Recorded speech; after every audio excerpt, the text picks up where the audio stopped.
verði 10 stiga tap í oddaleik. Ólafshalli í kvöld lítur að vera svekkjandi svona niðurstaða. Þú skrítin leikur.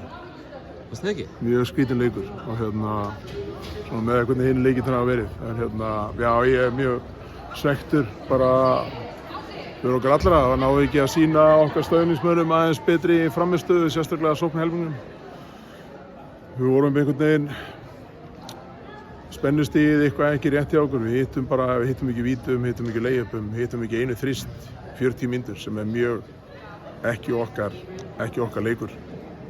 Þannig að já, bara svekktur að ná ekki að sýna betur frammistöðu í kvöld. Þannig að það er alltaf sem við viljum fókus á að ná frammistöðu og spyrja okkur svo af leikslokum hvernig fór. 7-8 hérna eftir fyrsta leikluta, 17-22 í hálfleik. Mikið að töpuðum boltum, mikið að skrýtnum villum og klukkan er að renna út og hjá báðum liðum. Það er ekki ærandi sem þjálfari að fylgjast með og vera að reyna að koma okkur skilabóðum álega þessu. Jú, veistu, það var þessu töluðu kannski í hálfleik að eins asnalegt og væri að vera bara með 17 stig sem er alltaf bara ekki góð frammistaða sóknarhelmingi langt í frá, að þá voru við bara 5 stigum undir og vörnin okkur var alveg og vörnin var allan tíman hjá okkur, bara mjög aggressív og fasta fyrir og nákvæmlega eins og Valur en já, bara, þetta var bara það var bara rosalega skrítið hvernig við hittum ekki neitt, bara ekki neitt og þá bara vinnur ekki körfuboltaleik. Það hittu niður við vorum aðeins svona fannst þeim smá moment með okkur í fjórða leikluta og þá voru þær að setja mjög erfið skot meðan við vorum að missa góð færi innum megin. Tímabilið að enda, vantar einhverju svona hápunktar í kringum bikarinn og ég meina það komist eru í oddaleik hérna á móti sterku liði Vals í raun og verunni. Hvernig metur tímabilið svona helt svona 10 mínútum eftir að síðast leikur? Já, bara ég þarf ekki að fá eitthvað lengri tíma í það. Við töpuðum þessum leik og svekkjandi en ég er mjög ánægður með liðið í vetur og svona með það sem við höfum gengið í gegnum.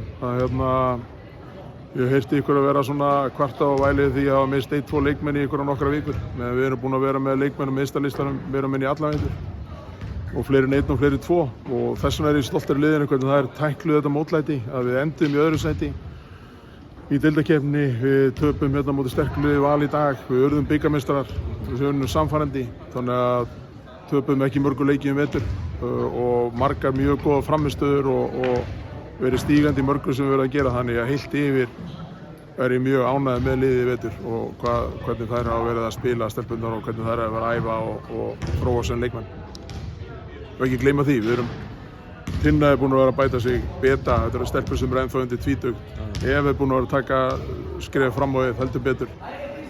Kira kemur aftur inn í þetta eftir meiðsli í fyrra. Svo náttúrulega hafa Helena verið í meiðslum, Lovísa verið í meiðslum og Solla líka verið að bæta sig sem leikmaður. Og það er bara sem maður getur beðið sem þjálfari að leikmenn eru að bæta sig og stíga og verða betri skref. Við erum eina liðið með einn erlenda leikmann. Og við viljum gefa svona ungu leikmennum tækifæri á að þroskast og þróast. En drullu svekkjandi að tapa í dag samt. Þú haldi áfram með Haukana á næsta tímabil? Já, ég er með samning áfram og við erum búin að vera að gera samningu við leikmenn en áframhald og það er bara gengið vel. Það er geggjað umhverfi og gaman og gott að vinna hjá þessu klúbb.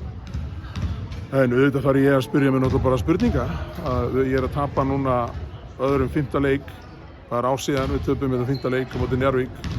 Mjög illa og með svipari svona sóknar frammistöðu. Og þá þarf maður bara sem þjálfari að spyrja spurninga og vera að gagnrýna sjálfa sig aðeins hvar ég er að klikka og hvar við getum gert betur til að undirbúa liðið fyrir svona stór moment. Bestu Helgi Bjarni og gangi ykkur vel. Takk fyrir.